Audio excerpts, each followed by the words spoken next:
as they go down towards the right-hander of Swan Insurance, and the two Yamaha pilots absolutely locked in battle as they disappear in the dust over the Swan Insurance jump. 29 Phil Sargent got a dreadful start and was right at the back of the field. Now towards the Castrol double jump, and it's Stephen Gore who rules supreme as they come down towards the right-hander now, and up towards the Castrol pinnacle for the first time. Glenn Bell from the Toshiba Yamaha dealer team that was up in second place just briefly. We'll have to wait for them to come around at the end of their first lap to establish the top 10. And bear in mind, the top 10 riders all have points scored against their name. 15, 12, 10, 8, 6, 5, 4, 3, 2 and 1. 78, 80, 81 and 2. Glenn Bell, who had a pretty dreadful run in Queensland, looking to make amends. Craig Dack behind him. Then Jeff Lee's gone back number 1. Followed then by Ellis on 7. Trevor Williams the next man. Then Ricky Murphy. And on bike number 9 was David Armstrong. Down to the middle. Gore put in a hot performance the last round in Queensland and was marred by a fall in, I think, the second heat.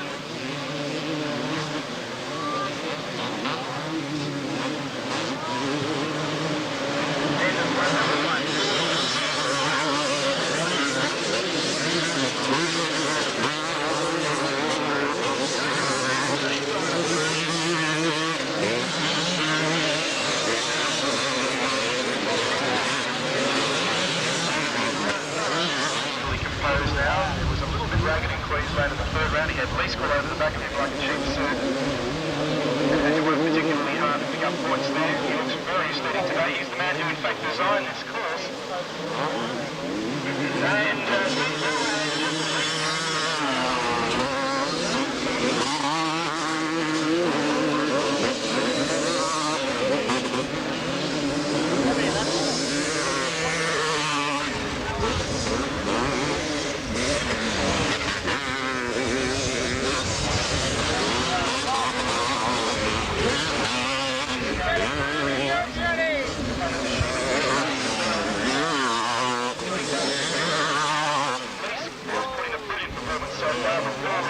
starts at Broadwood, 3 wins from 4 starts at Gilman in South Australia, and yet another 4 wins from 4 starts at splits his time now between motocross racing and also Group E touring car racing with a BMW 323 and Chicken Flag Magazine and Mineral Water.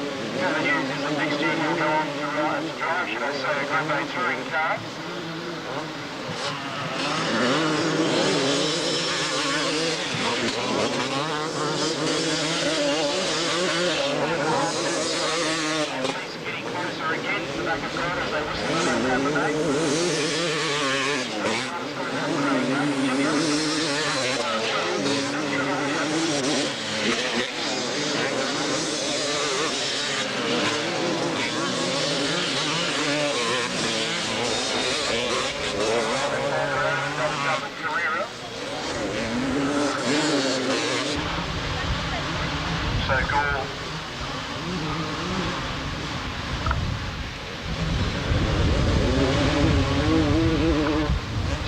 Under pressure here from police with around about 2.5 to 3 lengths separating as they come up on towards the Castrol tabletop once again.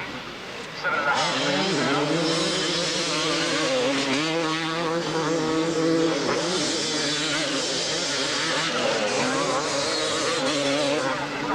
Here goes Jeff Leesk, heading up now on the inside. Insurance, they're told us to lock in battle, handlebar to handlebar, as Leesk tries to squeeze through.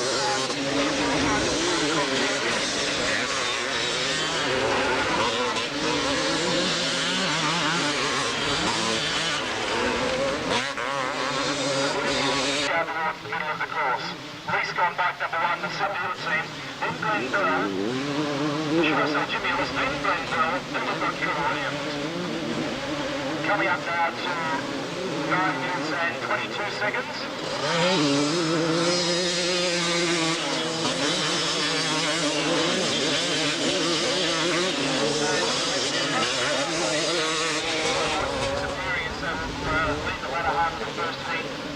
Thanks, mate. Thank you, Neil. Don't know about the champion number 1. He certainly placed the bike in the right place when it hit the ground. Down towards the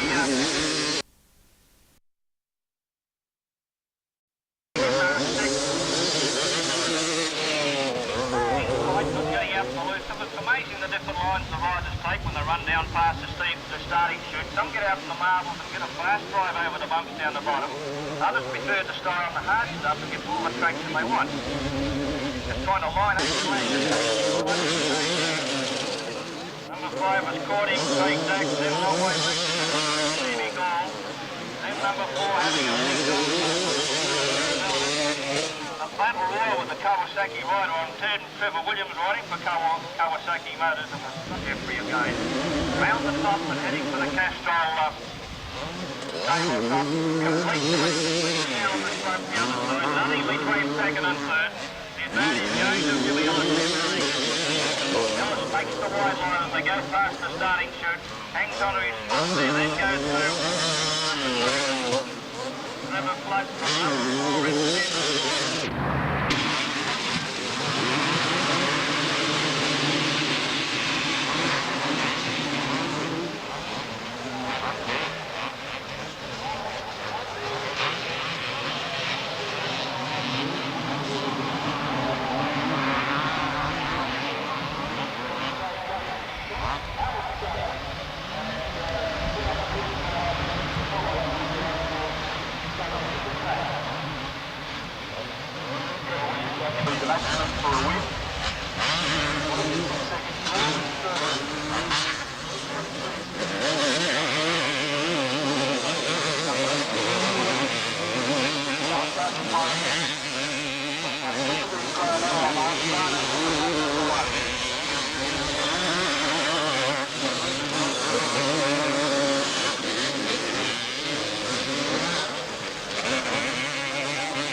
He's a really great line, Jeff, and he seems to cover the track really well.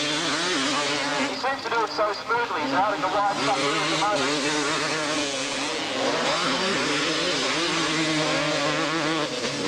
Down towards the left hand.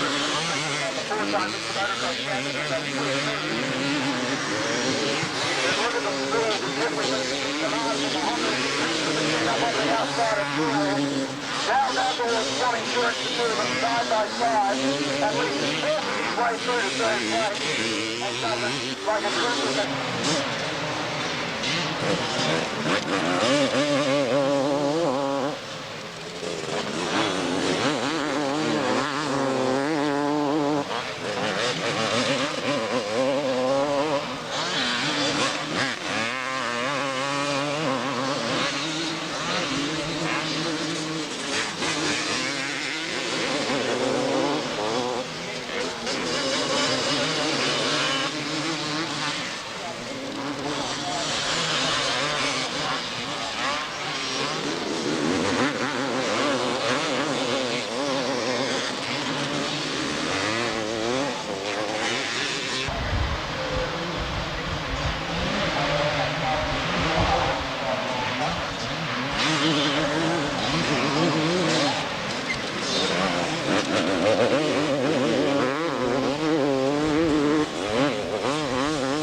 Number 5.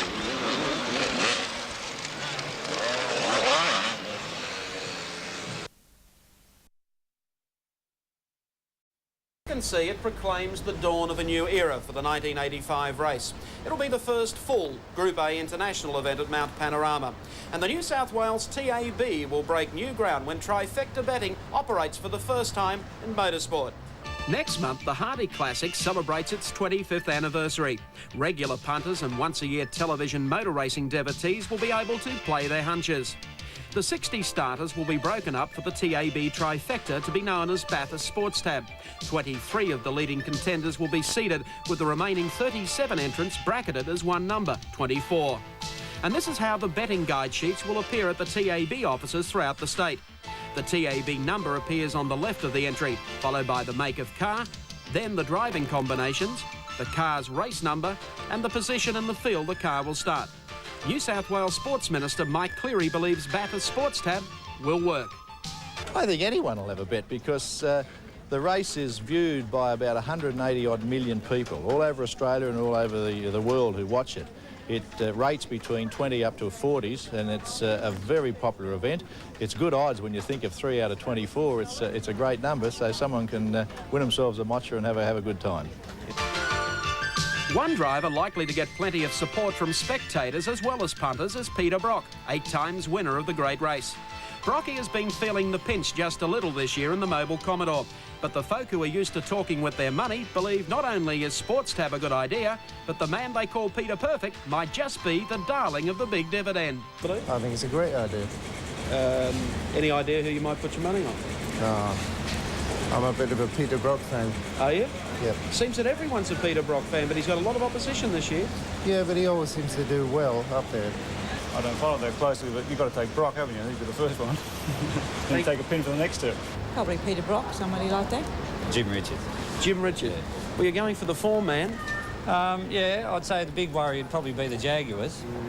Walkinshaw with the Jaguars, but you know, it is an unknown quality, you know, coming from overseas. To put you on the spot then for a trifecta, you'd go 1 for Richards.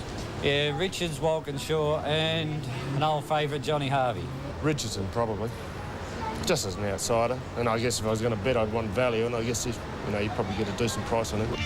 On current form, Jim Richards is hard to look past. He's already wrapped up the Australian Touring Car Championship this year in the JPS BMW, winning 7 of the 10 rounds. Richards' domination of the local touring car scene also extends to the Manufacturers' Championship. 2 rounds have been held so far. He's won both of them. But Bathurst 1985 will be different because the big boys are coming from overseas and they're bringing their own cars. JRA Australia is underwriting the total cost of the 3-car factory Jaguar team, and the budget is believed to be a whopping $750,000. The team will be headed by Scottish-born Tom Walkinshaw under the TWR banner. Walkinshaw is the complete motor racing professional. This year he's engineered the preparation and racing program of the Bastos Rovers throughout Europe, and it hasn't been an easy assignment. Well, the Volvo is obviously very fast, and the BMWs they've proven they can run around here fast and long before, so it'll be a hard race. Rover and BMW have been forced to stretch their cars to run with this pearlescent white torpedo. It's the Eggenberger Turbo Volvo, driven by Italian Gianfranco Brancatelli and Sweden's Thomas Lindström. Rovers dominated the early rounds of the European Touring Car Championship in Italy and Austria, but when the teams reached Spa for the 24-hour endurance race, the Volvos were ready for them. Qualifying honours again went to the Rovers, but for straight-line speed, nothing could touch the Volvos.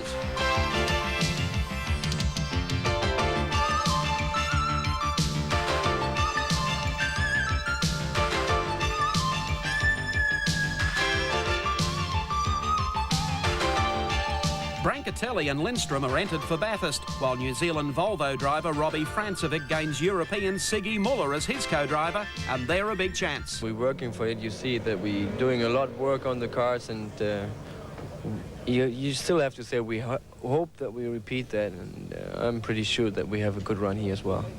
There seems to be a tremendous spirit in the Volvo team with yourself and Eggenberg and all the drivers. Everybody turns his hand to everything. Yeah, that's, you know, it has to be a good team to do two cars in that way and for races like that, and the spirit has to be there to have success, you know, that's the reason. BMW will be a well-represented mark at the mountain. The JPS team have 2 cars entered, and there are several interesting privateer combinations. But the Bob Jane T-Mart's entry of former world motorcycle champion Johnny Cecotto of Venezuela and Italian Roberto Ravaglia will create tremendous interest. Cecotto finished second in the Spa 24-hour race in Belgium, and his Schnitzer 635 has been prepared in Europe for the Down Under dust-up. The call "Gentlemen, Start Your Engines" will be given on Sunday, October 6. Ladies and gentlemen, place your bets will be requested only a few days prior to the event.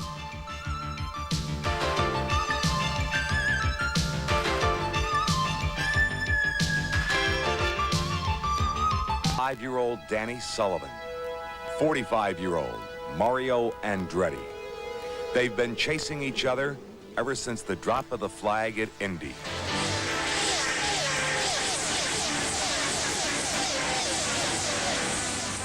Among IndyCar drivers, Mario Andretti has seen the checkered flag enough times to be listed in second place on the all-time winners list.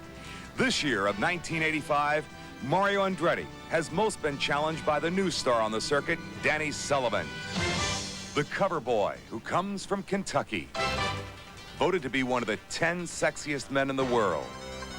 But when Danny Sullivan, the playboy, goes on the track, it's another world. The playboy image and everything, well, that's how maybe people want to perceive me, but I win races for people, and that's what I'm paid to do, and I think that's what I'd like to perceive myself as. That doesn't mean that I don't enjoy having a good time, but still my #1 job and passion is driving the race cars. Danny Sullivan stepped into the spotlight in this year's Indy 500, side by side with Mario Andretti until lap 175. It was then that Sullivan spun a complete 360, Mario Andretti taking the low road. Sullivan would go on to capture the checkered flag with Andretti in second place. But that experience is one they won't soon forget. He just went in there too hard and obviously dropped underneath on the apron, and when he tried to get back on the track, it just got away from him, and I thought we were both going to be cooked right there. And then it just as quickly corrected itself and I was gone, so kind of wiped my brow and said, we were lucky there. It looks like it's being our day. It's no fun, believe me. Just, it gives you the proverbial chill up and down your spine. The high-speed competition among IndyCar drivers this year has focused on Sullivan and this man, Mario Andretti. The race to capture the checkered flag is always intense. It just happens that in this year of 1985, it's been a battle between youth and seniority. We've got a little duo going, but that's more that just at the moment he and I seem to have, you know, our acts together in terms of our car and equipment, and we seem to be battling at it. But like I said, it's enjoyable to race with him, and he's a tough guy to beat. Everyone out there is a rival, my son included. You know, in a sense, it's just that it's a very selfish sport, like all professional sports are, and we're all out there to do our own thing. So Danny Sullivan, to me, is a faceless enemy out there, like everybody else is. Danny Sullivan, with youthful enthusiasm, pursues Mario Andretti, while the veteran Andretti, with 22 years' experience, focuses in on his 5th World Championship. Don't have to be mad, but it helps. Too fast for me, too fast for me. You going to the game this afternoon? Certainly, I'll be there. And who do you think? They have been racing for 3 hours, 44 minutes in about 6 seconds' time. And can't quite say it was fault-free, but very close to it, certainly in a mechanical sense. So a form finish for the BMWs. can see that famous board hanging out the side. They'd be wired up for sound, these cars. Yes, now Crichton's tucking in. Longhurst, I think, made his point, and I think we're getting into some sort of formation, which, Alan, requires great concentration driving that close together for the next 15 laps. And does it introduce some possibility of not enough cool air getting into the second car? They're not really quite that close at this distance, Will, but certainly if you were trying to do the bumper-to-bumper stunts that Pete Gagan and I used to do in HO Falcons, the temperature gauge can go up pretty quickly. But on the long straights here at Sandown, it's only necessary to pull out a little bit, a quarter of a car's width, and enough air does go in. Wilkinson and Bowkett. Car number 39 in 5th place, 110 laps completed, 5 down on the leader, and bogged. Well, the sand isn't the only thing that will trap cars here at Sandown. Well, with the slick construction of the tires, Peter, so they get on that, and it's just like being on a skating rink. They can't get any traction. Perhaps with a little assistance, they may be able to coax it out. But he's a fair way in, and also on a gradient there that isn't making it easy. They'll push it backwards. See the line it took as it spun around. And the car that they have to worry about is 36, Graham and Ken Lusty. But they are 1 lap down. They've completed just 109. Looks like he's headed down the escape road there to get way off the circuit like that. He's back on it now, and a wave to the assistants. And behind the 2 black cars. Still in 5th position, though, that Bowkett-Wilkinson car. Tony Longhurst leads the Castrol 500 in their 115th lap, so 14 to go in this race. And behind him is Neville Crichton.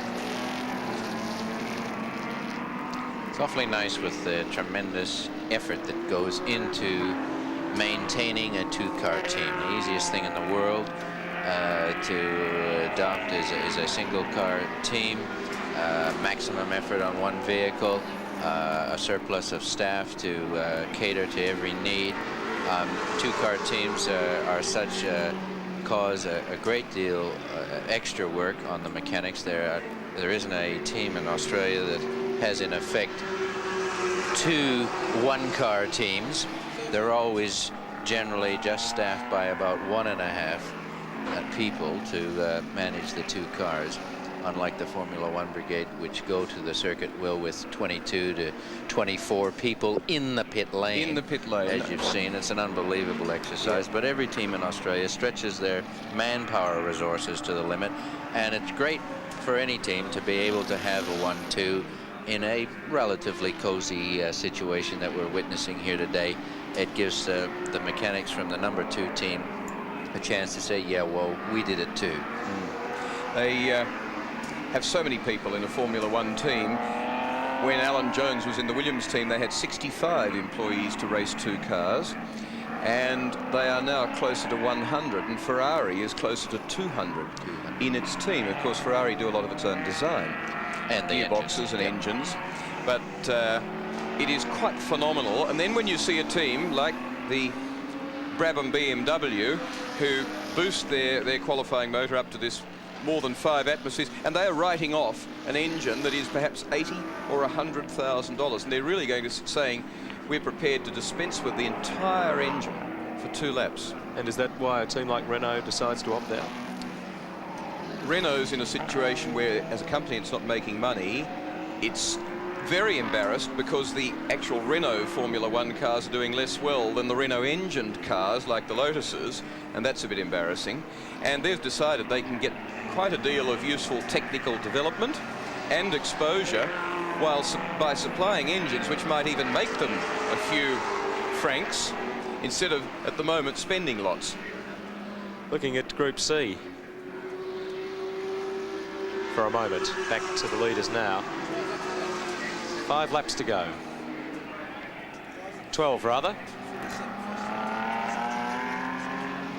12 laps to go. Not giving you a heart attack. Well, sorry about it if I did.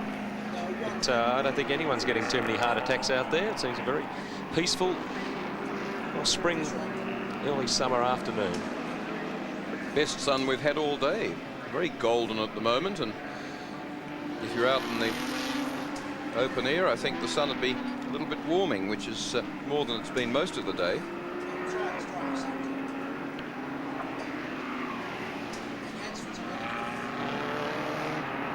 Some people may be wondering why the BMWs have different wheels on the front to the back. They're not actually different wheels, but they're running the brake fins on the front. They're plastic additions that go on a bit like a hubcap, and only when the wheel's stationary can you see the fan effect that draws the air through the brake disc and gives the front of the car extra cooling. They don't need them on the back. Obviously, the brake bias between the front and the rear is such that only the fronts are getting super hot. The engine on a BMW sits quite far forward in the chassis, and as such, a lot of weight transfer takes place under brakes, and it's only the fronts that are requiring that extra cooling. But on some of the bigger cars in years past, we've seen the fins on the front and the rear. Those discs do get hot too. I remember going out to a night meeting at Calder, and it was a new thing to see the red glow as they come up to a braking section of the track. Well, they're not actually working unless they are red hot. If they don't glow, they haven't reached their optimum temperature. Of course, if they stay red for too long, they also go past their optimum temperature. Not only do the discs glow red, so do the turbochargers, and for that matter, so do exhaust manifolds. I can remember seeing a perfectly standard road-going engine being dynamometer tested at Leyland years ago, and it was going between maximum torque and maximum power, doing a minute at each, and within 10 or so seconds of going on to 5,500 revs, the whole exhaust manifold was glowing red. People don't realise, with the insulation, the refinement in modern motor cars, just what's going on under the bonnet. There's things thrashing around there, the most incredible rate being kept together. It's like a cement mixer, potentially. Well, very high-speed one. They never had any heaters on Model Ts, Will. They didn't need them. The floorboards could catch fire. Yeah.